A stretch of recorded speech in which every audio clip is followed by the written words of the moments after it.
You're listening to Family Talk, the radio broadcasting division of the James Dobson Family Institute. I am that James Dobson, and I'm so pleased that you've joined us today.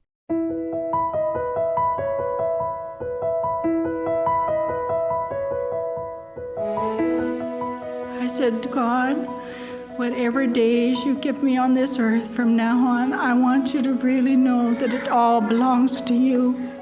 Can you imagine saying those words? You're a prisoner of war, you're in a POW camp, your life is hanging in the balance every single minute, and that's what you pray?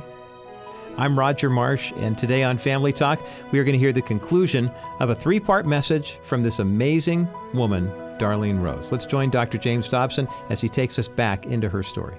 Welcome, everyone, to another edition of Family Talk. I'm Dr. James Dobson, the host of the program, and we're delighted to have you join us today.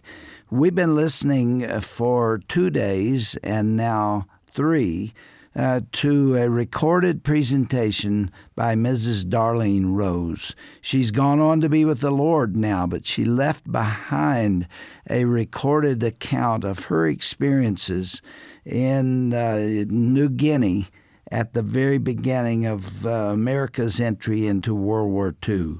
She was 19 years of age when she and her young husband married, and they both went to New Guinea together as missionaries to serve the Lord there. And then because of the war, they were captured and put in different camps.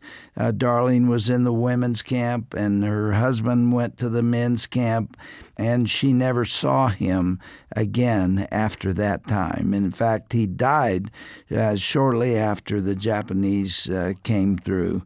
And what we're hearing are the personal recollections and highly emotional account of a young woman, 19 years of age, alone in New Guinea, and being tortured and held by the Japanese. They thought she was an American spy, and that's the way they treated her. This account is just breathtaking at times. So we've already heard the first 2 programs. If you want to hear those, we can make them available to you, and we'll tell you about that at the end of this broadcast. But we're going to hear the conclusion now of Darlene Rose, missionary, telling about her final days in a Japanese prison camp. Let's let you hear that dramatic story now.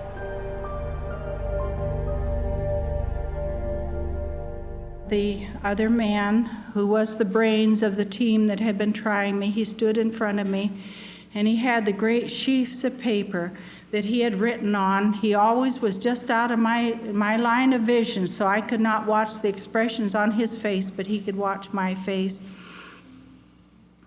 And he said, "You are worthy of death." And he drew his finger across his throat, and he slapped the hilt of his sword, and he started to draw that out. And at that moment, when that sword was coming out, that man, I heard cars coming from all directions, and the brakes would screech, and they'd start to yell before they jumped out of the Jeeps. And they were running inside of the office, and there was ceramic tile on the floor, and they were running in all directions, and they yelled for this man, and he went into the office. And then he was in there quite a while. I could hear their voices in there and talking rapidly, and they were excited. I don't know what happened. I only know that somehow in the providence of God, he spared this unworthy person. He grabbed me and he took me out and he slammed me into a Jeep and put 2 bottles of wine in my lap and said, "Those are for Mr. Yamaji." And that Jeep started down that road, and we were going like we were being pursued. And I thought, how true, the wicked flee when no man pursueth.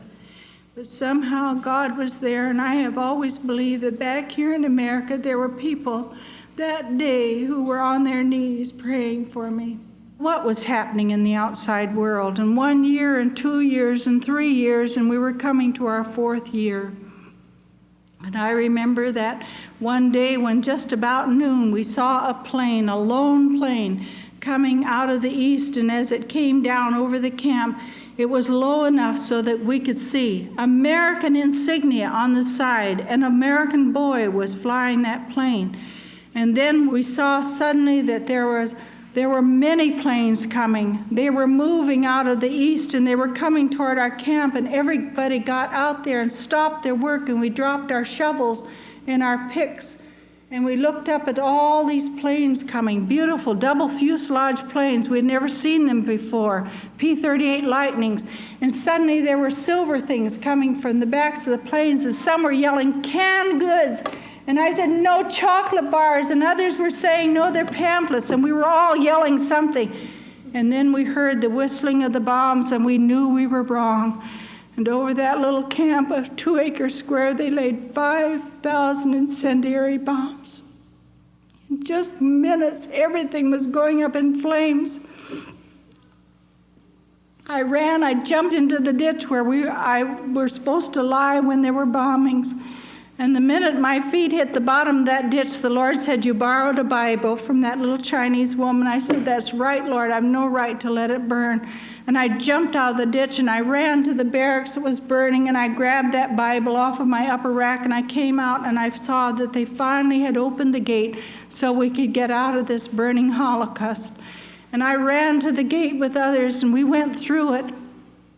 We got down there, and here we were just in a beehive of Japanese soldiers.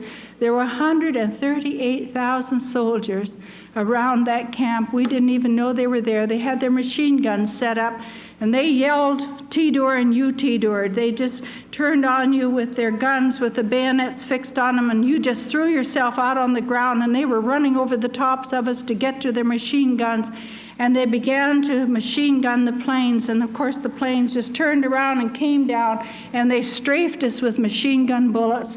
And I dropped my head onto my hand, and I said, "God, if at the end of this day anybody's alive, it will be a miracle." When the last of the planes had gone, and the sound of the planes was no longer audible, and I could see that all of these things that had been burning had stopped burning, and there was smoke coming up out of the camp. And I thought, "Lord, I'm alive. It's a miracle. It's a miracle." I finally found Mrs. Presswood. I said, "Let's go back up to where our barracks was. Maybe we can find our tin cans, our spoons, something that has been preserved even in the fire." We got up to where the barracks had been, and nobody knew that I had my bride's book sewn inside a native mat. How it happened, only God knows. But when that barracks burned, it fell backwards. The beds came down, the mat burned away, and must have been the wind that blew the bride's book open. And there in the center, on that beautiful black page, was this brilliant gold ink standing out of the certificate. And I looked down at it, and the sun, the last rays of the sun, was making that gold to shine. And I said, "Lord, that was the only thing I had left. Couldn't I just have that?" And the minute I touched it, it just completely disintegrated. I said, "That was all I had." And he said to me, "My child, that's what I want to do with you. I want to make you like pure gold, even if I have to take you through the fire 7 times. I stood up and I said, "All right, Lord, I'm available." I saw that the lady in the barracks, head of the barracks next to me, was crying, and I went over to her and I put my arm around her and I said, "Please don't cry." She said, "My mattress burned." I said, "Oh yes, everything's burned, but we have much to thank God for. We're still alive." She said, "But I didn't leave it in the barracks. I grabbed it off my bed and I took it out and I threw it in the ditch where you always lie." I walked over to that ditch, and right there where I had been lying was the ashes from her mattress and the casing from the bomb. I stood up, I walked away. I have never known such awe in the presence of my Lord. And I said, "Father, it wasn't that woman's Bible you were concerned about, was it? You knew that was one way to get me out of that ditch." I said, "God, whatever days you give me on this earth from now on, I want you to really know that it all belongs to you. They took us up into the jungle. They had known this bombing was coming because they had prepared very crude shelters up there. They came back again 3 days later and they bombed us with shrapnel bombs. And then one day they called at the camp and they said, and this was 2 weeks after peace was signed, they told us that the war was over. I couldn't imagine leaving the camp. I didn't know where I was going. And they allowed me to go up and act as the interpreter for the Japanese and the Allied officials because I knew English, I knew the Indonesian, I knew the Dutch. And Mr. Yamaji had dismissed the other man who was a translator, and he took me in to help. And through this, the Australian major gave word to the American boys who were on the coast. And out of 300 that were reported there when the war started and they were taken prisoner, only 97 of those boys survived. And they had rigged up a little radio and sent out an SOS, and it was picked up by an American plane that went over. And those American planes were coming in, and they were ferrying those boys out to get them to medical help. And this major said, there is an American boy who's going to come up and see you. And I'll never forget the day, and after the bombing, we had about one comb for 9 people, and livestock was plentiful. And I just cut my hair off just real short because as far as we knew, the war would go on for years yet. And I was a mess. My feet, of course, we had never had shoes in all those years, and that was good for strengthening our feet.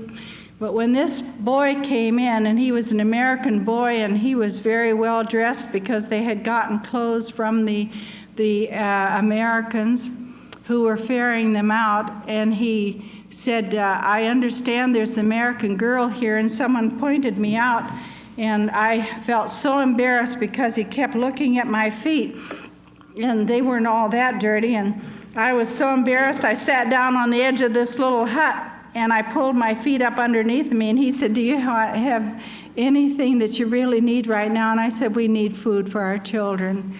Then they said, all right, we're not supposed to take any women and children. If I had not gone with these boys, the next year I would still have been in that camp because there was no provision made for moving those women out of that camp. I remember that day, the 19th day of September, 1945, when I stood there and I was getting into a little boat to be rowed out to the plane that was there in the harbor. And I thought, as I rowed out to that plane, Lord, here I am going home, widowed at 26, with not a thing in the world that I could call my own. Got to Balikpapan in South Borneo, and then that night we got into the hospital. I was taking 18 different kinds of vitamins and medicine at every meal. I said, I'll need food after I get this down. But they decided we needed our hair properly cut, and then they gave us a permanent, and I ran over to the place where I wanted to go. I sent a telegram home, said I'm coming home alone, that Russell's with the Lord, and I waited for news to come from my family in America.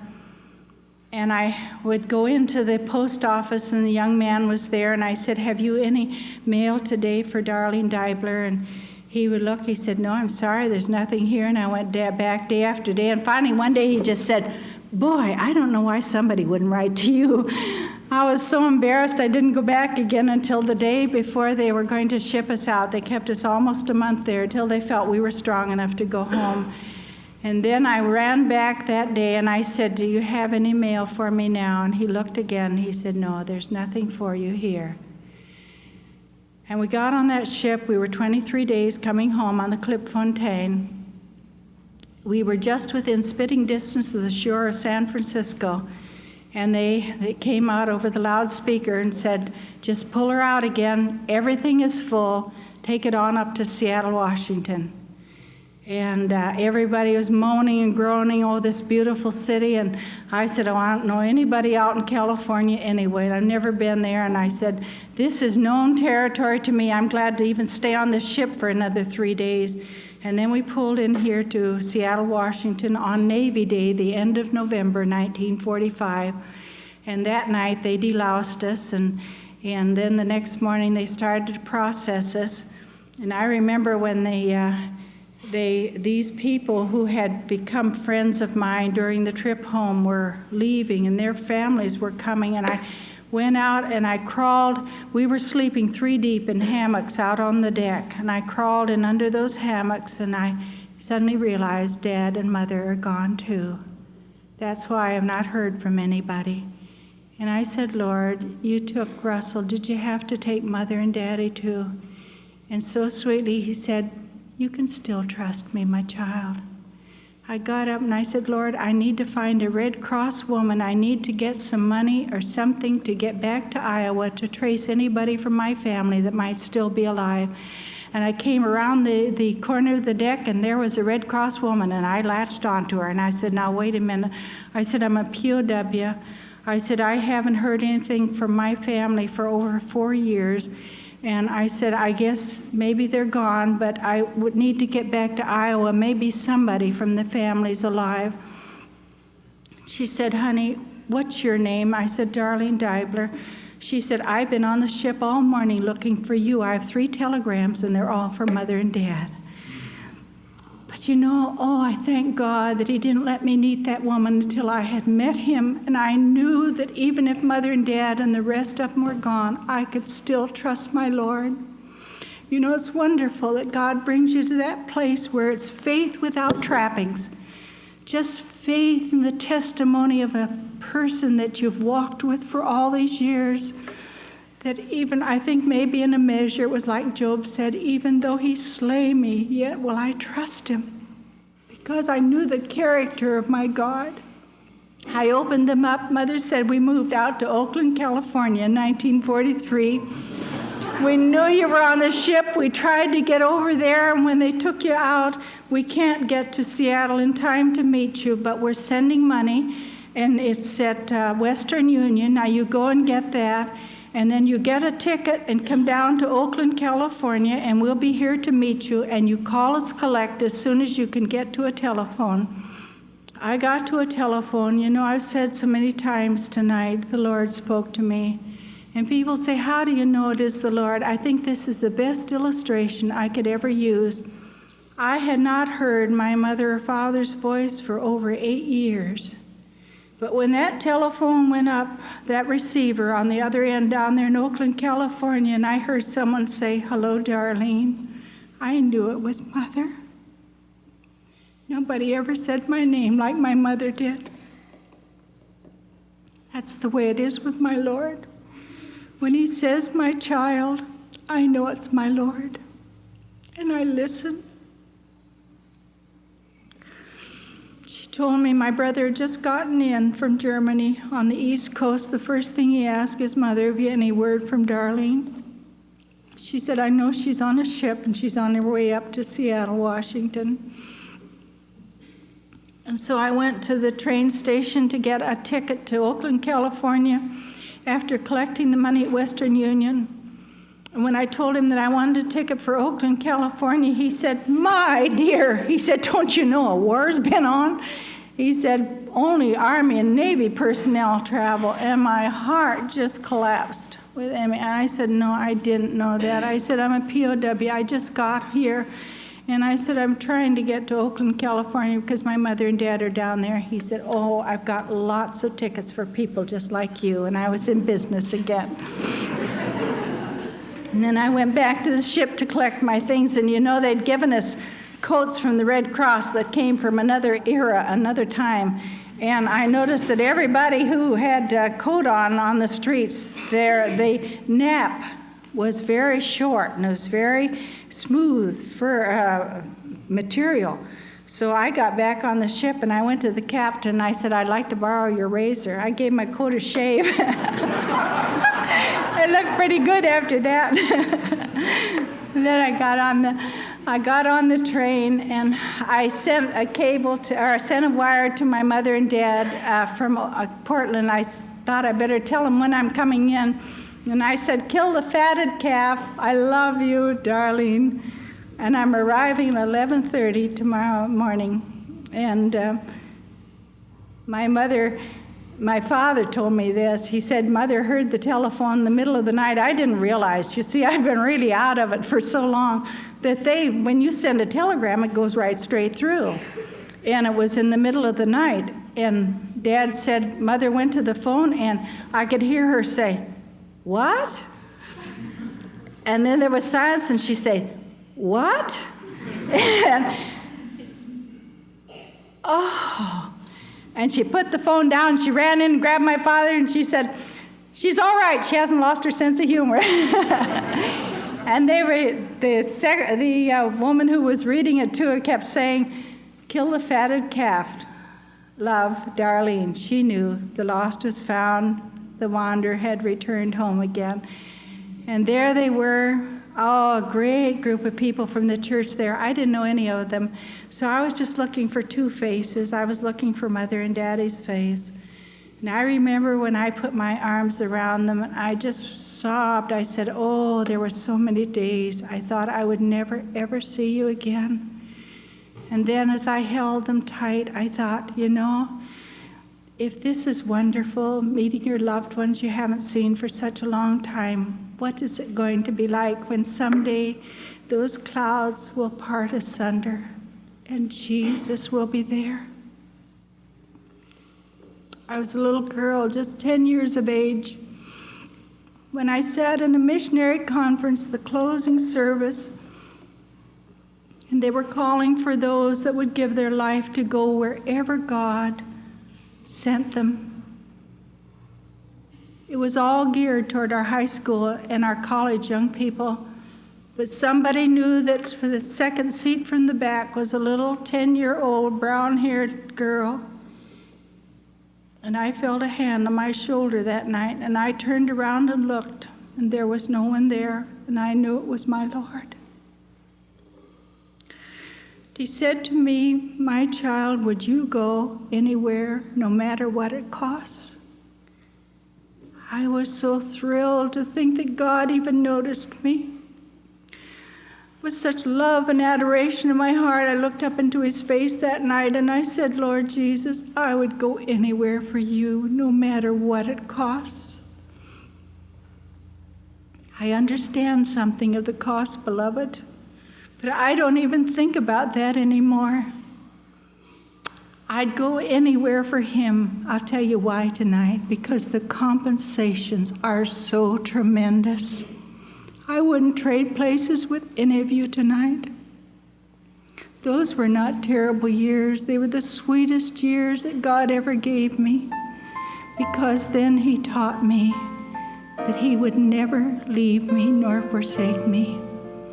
I heard him call, "Come follow." That was all. My gold grew dim. I rose and followed him. Oh, beloved, who wouldn't follow if they heard him call? And what a fascinating question Darlene Rose leaves us with. Who wouldn't follow if they heard him call? If you've been listening to Darlene's story over the past 3 days here on Family Talk, and it touched your heart, or perhaps you need some encouragement as you go through your own tough time, be sure to check out her book entitled Evidence Not Seen, A Woman's Miraculous Faith in the Jungles of World War II. I also encourage you to check out Dr. Dobson's book, When God Doesn't Make Sense. For information on both of those resources, check out our website at drjamesdobson.org/Family Talk. Just click the link at the bottom of today's broadcast page to find out more. Sometimes we don't see what's coming in life. Unexpected curveballs can certainly derail our lives, and yet we know God uses everything for his glory. So how can a young man become spiritually prepared for the unknown? Well, having a father who shows him the way can certainly help. And there's a brand new resource that's been created by our friends at Trail Life USA that's designed to help fathers and sons in this effort. Mark Hancock, the CEO of Trail Life USA, is the author of the new book called Trail Ready, 101 Devotions for Dads with Boys. To get a copy of this devotional for yourself or for a special father in your life, simply visit our website at drjamesdobson.org/Family Talk, and then click the link at the bottom of today's broadcast page. We'll be happy to send you a copy of Trail Ready as our way of thanking you for your donation of any amount in support of the ministry.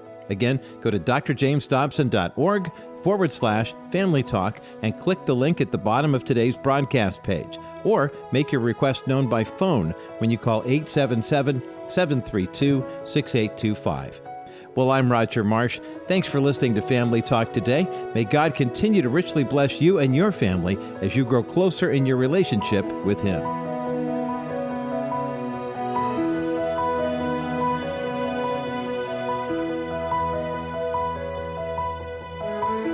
This has been a presentation of the Dr. James Dobson Family Institute.